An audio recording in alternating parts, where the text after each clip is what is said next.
What's going on, guys? Welcome back to the channel. It's just me in the garage here today, but I am going to be talking about one of my favorite ways to personally catch largemouth and even smallmouth bass up here in Ontario, and that's going to be with a chatterbait. What this video is going to be is a beginner's guide, really, to getting into chatterbait fishing for everyone that's kind of new to it and looking to get into it. What we'll be talking about is what chatterbait we're using, what rod, line, reel, all that breakdown in this video here today. We'll show you a couple of catches. Thanks for tuning into the video, and stay tuned.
All right, guys, I hope you enjoyed those couple clips there of me bringing in some nice largies and smallies on a chatterbait.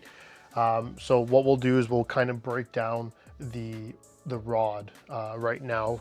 And this is, again, my personal preference of kind of how I enjoy fishing a chatterbait. There are different aspects to fishing a chatterbait, but again, this is just how I prefer to fish a chatterbait. So let's get right into it here. So first things first, guys, this is, and of course, a St. Croix rod. And this is one of their older lineups, and this is called the Rage series. This is kind of one of my favorite lineups that they came out with. I just really enjoyed the rod. I love the handle and everything, but besides the point, why I throw my chatterbait on this rod here. So this is a 7/6 medium heavy with a moderate fast action tip. Now, I know, a lot of guys prefer, a 7-foot rod, a moderate action. Again, this is what I like to fish and kind of why it does really well for me. So the 7/6, like I mentioned before, I'm using this chatterbait to fan cast weed flats, and they're very big weed flats. And so that 7/6 with, 90% of the time I'm using a 1/2 ounce chatterbait. The 7/6 really allows me to get a lot of whip and really bomb that chatterbait out there. And so with these long casts, I'm also able to have really good backbone with this medium heavy, so I can really set the hook at a far distance to pin that hook into that fish's mouth at a long distance. So like I said, 7/6, really big fan cast, but also, later in the season, mid-August, and even again later on in the late fall, I switch over to a 3/4 ounce chatterbait and get that chatterbait down a little bit deeper to where those fish are positioned. So that rod, this rod here, can handle that 1/2 ounce and 3/4 ounce. And guys, also as well, if I do need to drop a size to, a 1/4 ounce or 3/8 ounce, this rod will also do it. I just kind of have to change up the positioning of some of the gears and the stoppage on the reel, but it does it all. It's a great rod. Like I said, I can range from a 1/4 ounce all the way up to 3/4 ounce. I haven't fished an ounce on it yet. I haven't had the need to, but I'm sure this rod would be able to handle it perfectly fine. So the moderate fast action tip, I know some guys prefer moderate to get a little bit more of a parabolic bend. However, in my personal opinion and my personal preference, and I may be wrong on this, However, when I'm using a single hook application, I always tend to lead to a stiffer series of rod, because I am of the opinion that with that one hook, I really want to make sure that when I set the hook or when the fish bites and I continue reeling, that sharp hook really penetrates the inside of the fish's mouth. I always tend to lean to a, you know, stiffer action rod, and then that's when I kind of just play around with the drag systems and, you know, really play those fish out. But for me, the main important part is making sure that I'm driving that hook into that fish's mouth. And up here in Canada, you know, especially with smallmouth, you know, these hooks sometimes, unless you get a really good sharp hook and a really good hook set into these smallmouth's mouth, that hook, when you bring them into the boat, just pops out sometimes. So that's why, like I said, I do prefer the medium heavy with the moderate fast action tip. I still get a very good bend on it. That moderate fast instead of a fast allows that extra second for the fish to really position it properly in their mouth, and then I can set the hook into them and really drive them to the boat. Now the reel. Now remember guys, 90% of the time I'm throwing a 1/2 ounce chatterbait. So usually, generally a little bit heavier than what people are normally throwing. So that's why with the reel, I'm actually throwing an 8:2 to 1 gear ratio, and this is a Shimano, I believe it's the SLX. Again, another one of my older reels, but still one of my favorite reels.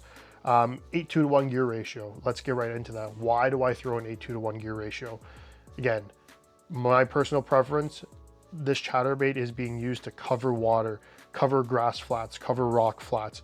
You know, I want the chatterbait really to, yeah, I want it to get me a lot of bites, but I also want it to tell me where these fish are kind of keying in on.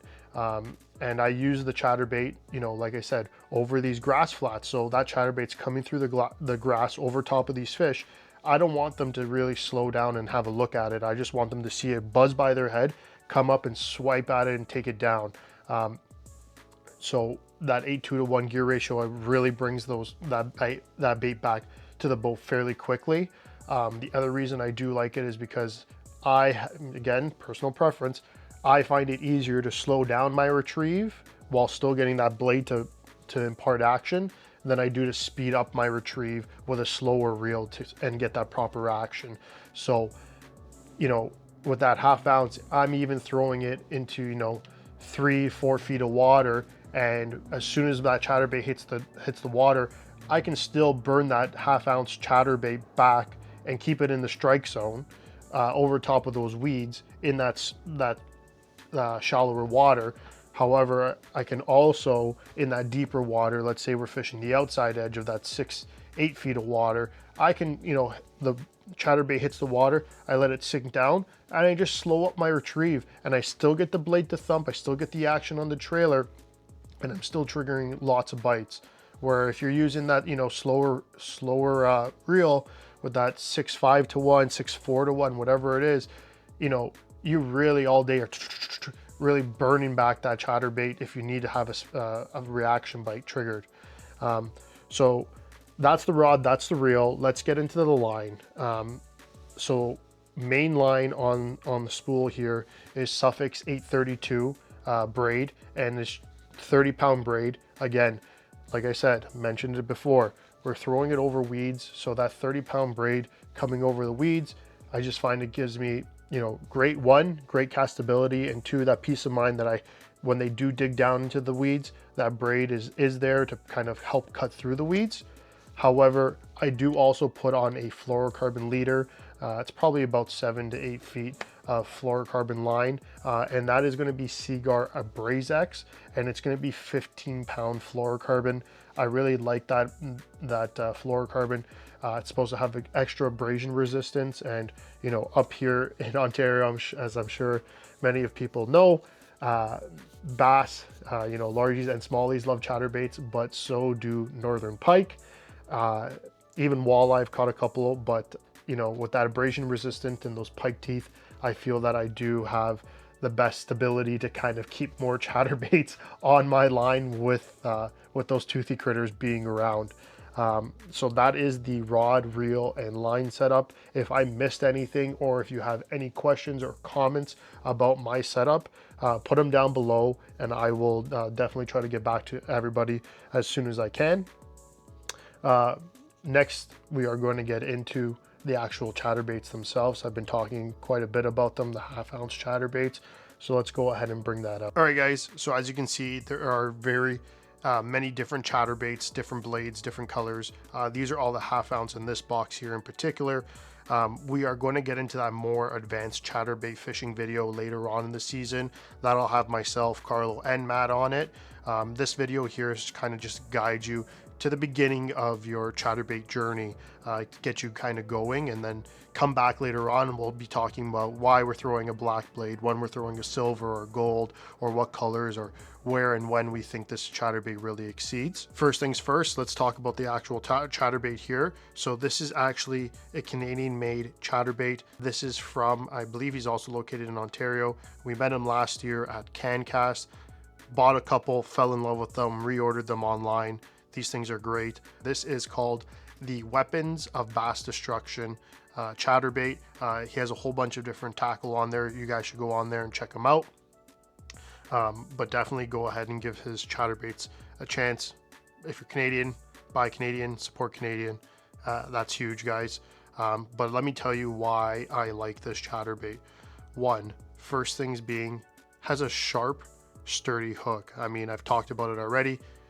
It's a moving bait, single hook, you know, long cast. You want to have a really sharp hook that penetrates into those smallies and largies when they bite it. And so this hook here, super sharp, super sturdy, really drive it home, bring those fish into the boat.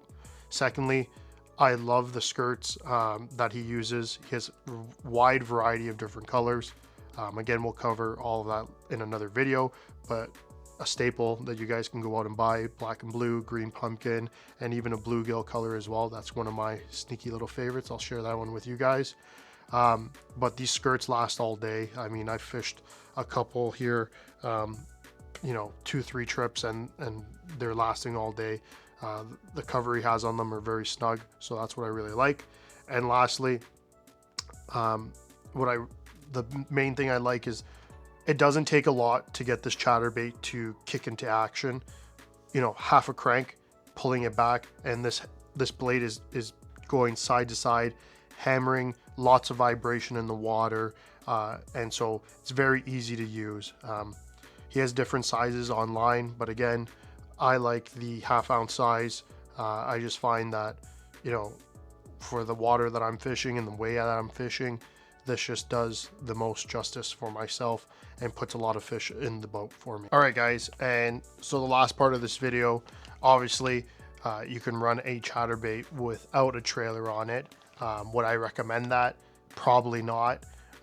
There are basically 3 chatterbait trailers in terms of like a category that I would recommend.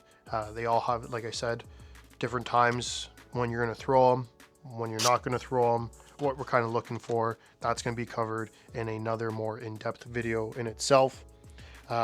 So let's just break it down. So first things first, craw style trailers. Sorry about that, guys. This one here is a Berkeley Crash Craw, also one of my favorite punching baits. Go ahead and show you guys a little clip here how the bait looks. So you guys can see it's got 2 nice claws on the back end that'll give this bait a nice real kicking action. This will kind of give it enough to throw it off balance a little bit, something a little bit different in the water, kind of gives it more of a roll while you're retrieving it back. And that one there, I kind of use that one for deeper water applications, the craw.